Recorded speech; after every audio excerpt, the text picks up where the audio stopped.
भगवान ने गर्भ में प्रवेश करके रक्षा की, उस गर्भ में प्रवेश किया, ये प्रश्न है। वो गर्भ सुंदर नहीं है, वो गर्भ शुद्ध नहीं है, वो गर्भ पवित्र नहीं है, उसमें ठाकुर जी प्रवेश कर गए। क्यों? क्योंकि एक भागवत का श्रोता उस गर्भ में विद्यमान है। इस प्रकार के भाव हैं। परीक्षित जी महाराज आगे कुंती ने स्तुति गाई, भीष्म पितामह ने भगवान की स्तुति गाई। भगवान स्तुति सुनकर के फिर द्वारिका प्रस्थान कर गए। कुछ महीनों बाद उस बालक ने जन्म लिया। ब्राह्मणों ने उसका नाम परीक्षित रखा। धीरे धीरे वो बालक बड़ा हुआ। एक दिन अर्जुन ने आकर के पांडवों को खबर सुनाई कि भगवान श्री कृष्ण अपनी लीला पूरी करके चले गए। पांडवों ने मन बना लिया कि अब श्री कृष्ण नहीं है इस धराधाम पर, तो हम रह करके क्या करें। और पांचों पांडव भी स्वर्गारोहण को प्रस्थान कर गए। परीक्षित को राज्य गद्दी पर बैठा गए। परीक्षित राजा बने। परीक्षित का राज्यपाठ बड़ा सुंदर चला। एक दिन परीक्षित को एक आश्चर्य दिखा और आश्चर्य में एक वृषभ का दर्शन हुआ। वृषभ यानी बैल। वो बैल अपने एक पैर पर खड़ा है, तीन पैर उसके कट चुके हैं और एक व्यक्ति उसके चौथे पैर को भी काट रहा है। ये देख करके राजा परीक्षित को क्रोध आया। तलवार निकाल करके उस व्यक्ति पर प्रहार करने गए तो चरणों में उसने प्रणाम किया और कहा, महाराज मुझे आप नहीं मार सकते। परीक्षित बोले, क्यों? बोले, क्योंकि मैं वो हूं जिसका अभी समय चल रहा है। परीक्षित बोले, किसका समय चल रहा है? कौन हो तुम? बोले, मैं कलयुग हूं। और ये जो वृषभ अपने एक पैर पर खड़ा है, ये धर्म है। धर्म के चार पैर होते हैं, तीन पैर मैंने काट दिए, एक पैर पर खड़ा है। सत्य, दान, दया और पवित्रता, ये चार चरण होते हैं धर्म के। धार्मिक व्यक्ति में अगर ये चार लक्षण नहीं है तो समझिए वो धार्मिक नहीं है। सत्य, दान, दया और पवित्रता, इन चार लक्षणों से आप धार्मिक कहलाते हो। पवित्रता का मतलब यहां पर बाहर से नहाना मत समझ लीजिएगा। चार चार बार जो नहाता हो वो धार्मिक नहीं। जो शुद्ध अंतःकरण वाला हो, जो शुद्ध विचारों वाला हो, वो धार्मिक है।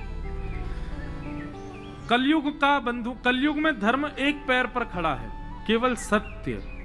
बाकी दया, दान और पवित्रता, ये तीन पैर कलयुग में धर्म के कट चुके हैं। दया, दान और पवित्रता, इसका तो केवल हम लोग ये समझ लीजिए कि बस किंचित मात्र 0.1% हम करते हैं। थोड़ा बहुत सत्य के रूप में धर्म बचा है, और वह भी इतना बचा है कि आप बोलते तो असत्य ही हो, पर सुनने की बारी आती है तो सत्य ही सुनना चाहते हो। तो इतना ही सही अभी सत्य बचा है।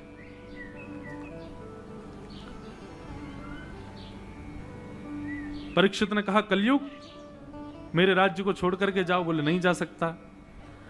युग व्यतिक्रम नहीं हो सकता। सतयुग के बाद त्रेता, त्रेता के बाद द्वापर, अब मेरी बारी।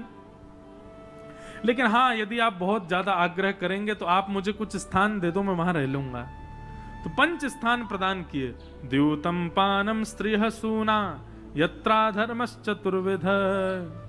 पहले 4 स्थान दिए। द्यूतम यानी कि जुए में कलयुग का निवास है। पानम यानी कि मदिरा पान भक्ष सेवन में कलयुग का निवास है। पर स्त्री पर पुरुष गमन में कलयुग का निवास है। और हिंसा यानी कि कलेश में, लड़ाई झगड़ा, मार काट, इनमें कलयुग का निवास है। ये 4 स्थान है। कलयुग ने कहा, एक स्थान और दे दीजिए, 5 हो जाएंगे, मेरा परिवार रह लेगा।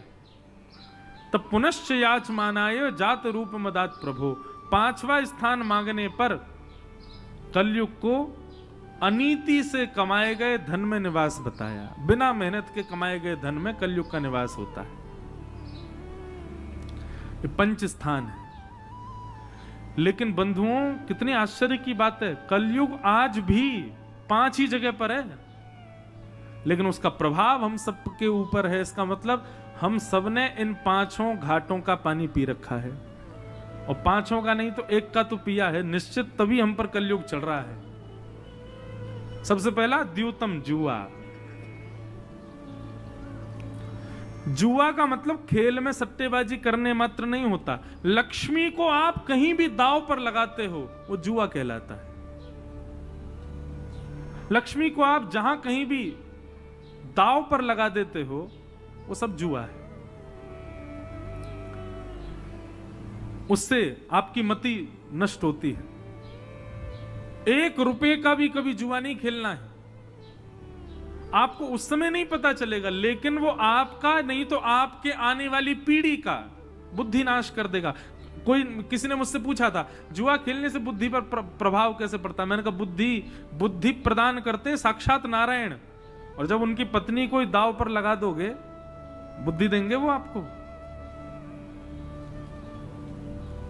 जाको प्रभु दारुण दुख देहि ताकि मति पहले हर लेहि।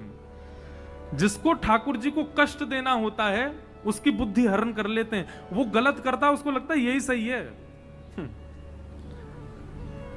इसलिए भैया अपने आप को बहुत सौभाग्यशाली माना करो कि आपको गलत सही की पहचान है। इसका मतलब ठाकुर जी की आप पे कृपा है। जिन लोगों को गलत वस्तु गलत नहीं लगती, समझ लीजिएगा ठाकुर जी ने उनको बुद्धि नहीं दी है, विवेक ही नहीं दे रखा। हमको ये बोध होता है ये गलत है, ऐसा नहीं होना चाहिए, तो इसका मतलब है कि ठाकुर जी कृपा है हमारे ऊपर कि हम पे बुद्धि है, विवेक है हमारे पास। तो जो व्यक्ति जुआ खेलता है ठाकुर जी उसकी बुद्धि का हरण कर लेते हैं, और बुद्धि हरण होते ही वो नाश का कारण उसका वो ही नहीं, आगामी पीढ़ी बेचारे जिनका अपराध नहीं है वो भी उसको सहेंगे, फिर उनको भी सहना पड़ेगा वो दारुण दुख। इसलिए जुआ नहीं खेलना, कभी भी सट्टाबाजी नहीं। और केवल खेल में ही नहीं, किसी से शर्त भी नहीं लगानी है 50 रुपए की, 10 रुपए की, 5 रुपए की, 1 रुपया की, नहीं, कभी शर्त में ये सब नहीं। गुलाब जामुन की शर्त लगा लो, रसगुल्ला की शर्त लगा लो, समोसा की शर्त लगा लो, लक्ष्मी की नहीं। सबसे पहला द्यूतम, दूसरा पानम, मदिरा पान भक्ष भक्ष सेवन, इन सब में कलयुग का निवास है। मुखवास पाना है, तांबुल पाओ, पान मीठा सादा ठाकुर जी को भोग लगा। हमारे श्रीनाथ जी में 100 पान का भोग लगता है पर डे। इतने पान पाते हैं लाल जी। पान तांबुल ठीक है कभी कभी पालो, पर उसमें तामसी पदार्थ मत डालो, यानी कि गुटखा तंबाकू ये सब नहीं होना चाहिए, और नशे की वस्तु कोई भी नहीं होनी जिससे आपका बुद्धि अपना कॉन्शियसनेस भूल जाए। ऐसी किसी भी वस्तु का सेवन नहीं करना है, उसमें कलयुग का निवास है। कई लोग महादेव के नाम पर सब काम करते हैं, उनका प्रसाद है महाराज जी पालेन देव, क्या महादेव यदि किंचित भी कभी अगर पा भी लेते होंगे तो क्या करते हैं, उसके बाद ध्यान में चले जाते हैं। वो ध्यान में इसलिए चले जाते हैं उसको पाने के बाद भी कि मुझे कोई परेशान नहीं करे, ताकि मैं श्री राधा माधव का नित्य चिंतन कर सकूं। आप लोग क्या करते हो, आप तो डीजे चला के नाचते हो। ऐसे वस्तु को पाने से तामसिकता आएगी, और वो निश्चित वही दोष लगेगा उसका जो मदिरा पान करने का होता है। लोग भांग वांग खा लेते हैं, सोचते हैं इससे कुछ नहीं होता, ऐसा नहीं। ठाकुर जी के नाम पर, और सुनो वैसे खा लो तो चले, महादेव को दिखा करके उनका प्रसाद मान करके पा रहे हो, और फिर उसके बाद उल्टे सीधे काम कर रहे हो, घनघोर पाप लगेगा, महापाप लगेगा। ऐसा नहीं करना है।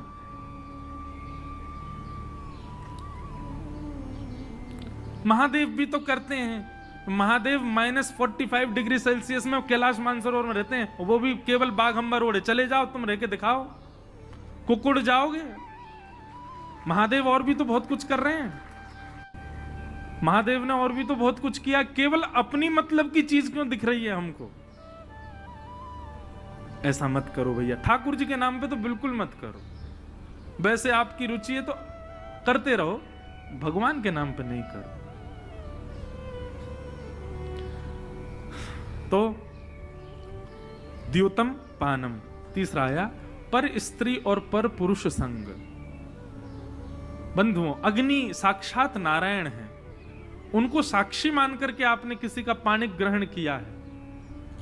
पानिक ग्रहण करते हम आपसे एक बात निवेदन करें, आप जप भले ही कम कर लो, आप तप भले ही कम कर लो, आप व्रत भले ही कम कर लो, लेकिन गृहस्थ आश्रम में आने के बाद पत्नी व्रत और पतिव्रत, पत्नी पति के प्रति और पति पत्नी के प्रति अपनी एक निष्ठता रखें, उसके अतिरिक्त किसी के प्रति भाव ही नहीं उत्पन्न हो।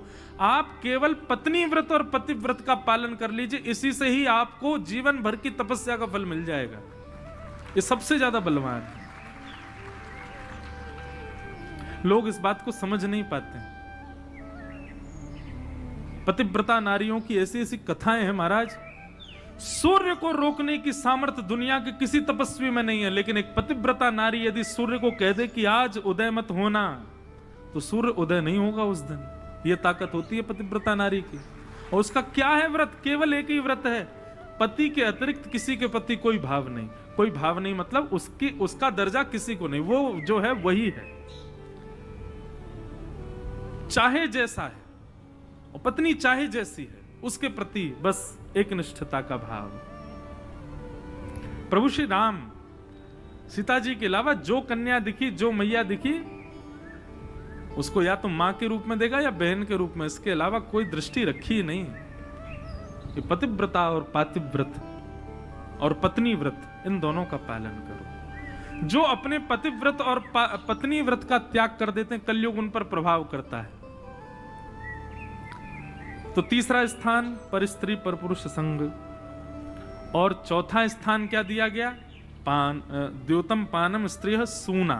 सूना यानी कि हिंसा, विवाद, लड़ाई झगड़ा, मार काट, इसमें कलयुग का निवास है, नहीं करना है। बंधुओं देखिए, पति पत्नी हो, बहन भाई हो, भाई भाई हो, बहन बहन हो, अड़ोसी पड़ोसी हो, रिश्तेदार नातेदार हो, अगर एक अग्नि के रूप में आ चुका है, मतलब एक क्रोध ही हुआ है, दूसरे को चाहिए वो जल बने, भले ही उसकी गलती नहीं है, फिर भी वो जल का काम करे उस समय।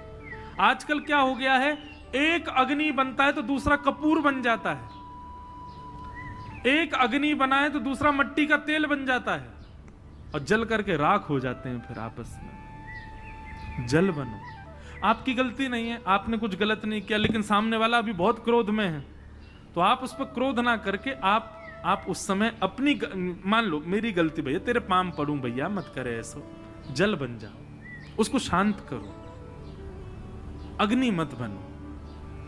जब किसी को क्रोधी देख करके आप भी क्रोध में आ जाते हैं, तो निश्चित है आप पर कलयुग का प्रभाव है। द्योतम पानम स्त्रियः सूना। और पांचवा स्थान, अनीति से कमाया गया धन, बिना मेहनत के कमाया गया धन, उसमें कलयुग का निवास होता है।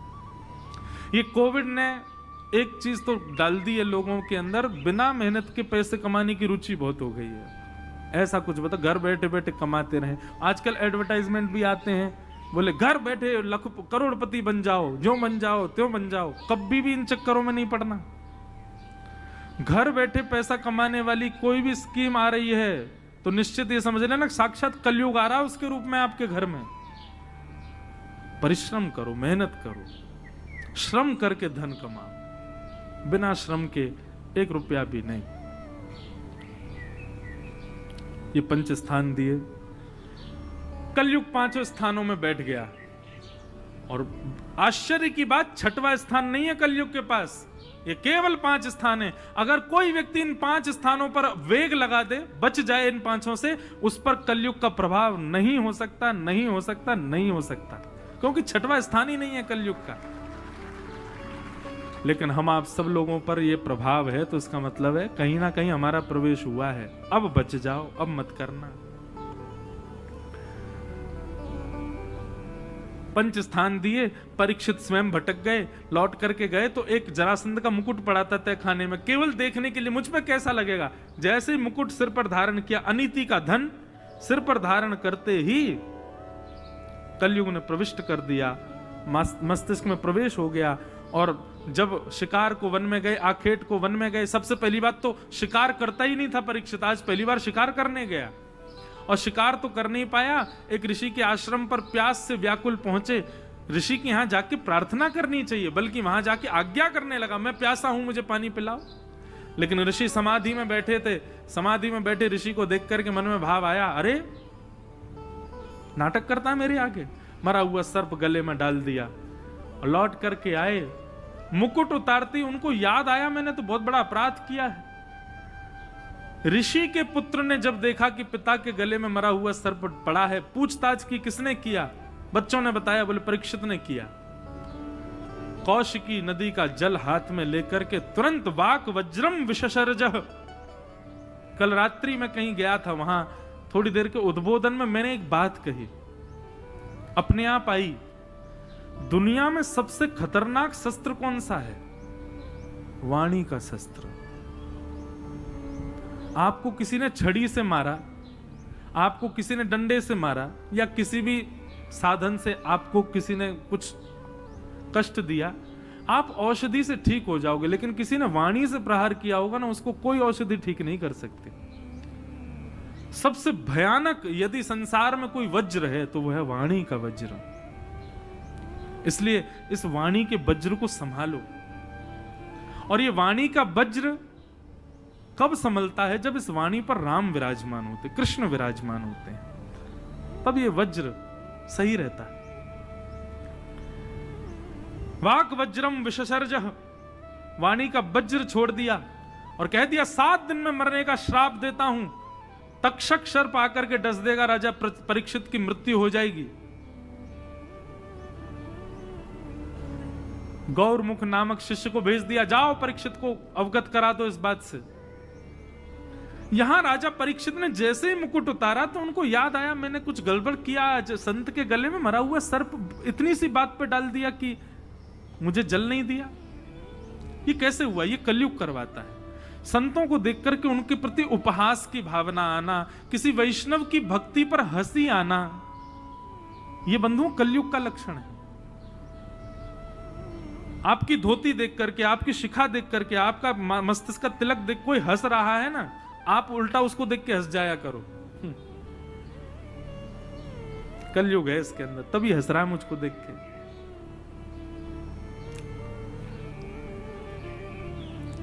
गौरमुख नामक शिष्य ने आकर के बता दिया, राजा परीक्षित आपके जीवन के केवल 7 दिन बचे, अपनी मुक्ति का उपाय खोज लीजिए। राजा परीक्षित को इस बात से क्षोभ नहीं हुआ। अपने पुत्र जन्मेजय को राज्य गद्दी पर बिठा करके राजा परीक्षित गंगा के तट पर चले गए। असंख्य संत वहां एकत्रित हो गए। सबसे राजा परीक्षित ने कहा, जल्दी मरने वाली की मुक्ति का उपाय बताइए। नहीं को मुनिर्यस्य वच प्रमाण, वहां कोई प्रमाण से बता ही नहीं पाया कि राजन तुमको क्या करना चाहिए। तभी वहां पर आगमन हुआ वेदव्यास जी के पुत्र श्री सुखदेव जी महाराज का। सब लोग हाथ जोड़ के प्रणाम करो। तत्राभवद भगवान व्यास पुत्रो यदिच्छया गामट मानो नपेक्ष अलक्षलिंगो निजलावतुष्टो व्रतश्च बालैरवधूत वेश। बोलो सुखदेव जी महाराज की जय। सुखदेव जी आए और आकर के सीधे व्यास मंच पर विराजमान हो गए। व्यास मंच पर बैठते ही सुखदेव जी से उसने प्रश्न किया, महाराज जिसके जीवन के 7 ही दिन बचे हैं उसकी मुक्ति के लिए उसको क्या करना चाहिए, कृपा कर मुझे बताओ। सुखदेव जी महाराज अब यहां से कहना प्रारंभ करते हैं और अब भागवत का 2वां स्कंद प्रारंभ होता है और कृष्ण जन्म होगा 10वें स्कंद में। सुखदेव जी महाराज व्यास मंच पर बैठे और व्यास मंच पर बैठते ही उन्होंने परीक्षित को पहले तो यह समझाया कि परीक्षित तुम मुक्ति की कामना मत करो। मुक्ति का मतलब मृत्यु के बाद भगवान का दर्शन होता है, तुम तो भक्ति की कामना करो। भक्ति का मतलब जीते जी ठाकुर जी का दर्शन। परीक्षित ने कहा मेरे पास केवल 7 दिन बचे हैं। बोले 7 दिन भी बहुत हैं। यदि प्रेम लक्षणा भक्ति चित्त में है तो 7 मिनट में ठाकुर जी मिल सकते हैं। ठाकुर जी मानो एक जगह तो ऐसा पद आता है कि ठाकुर जी 24 घंटा फेंटा बांध के और तैयार मुद्रा में खड़े रहते हैं कि ये प्रेम प्रकट करे और मैं जाऊं इसके सामने, पर हम कर ही नहीं पाते हैं। ठाकुर जी तो 24 घंटा वो गेट सेट रेडी खड़े हैं, बस गो की बारी है। हम गो बोल नहीं पा रहे। वो तो बिल्कुल तैयार खड़े हैं।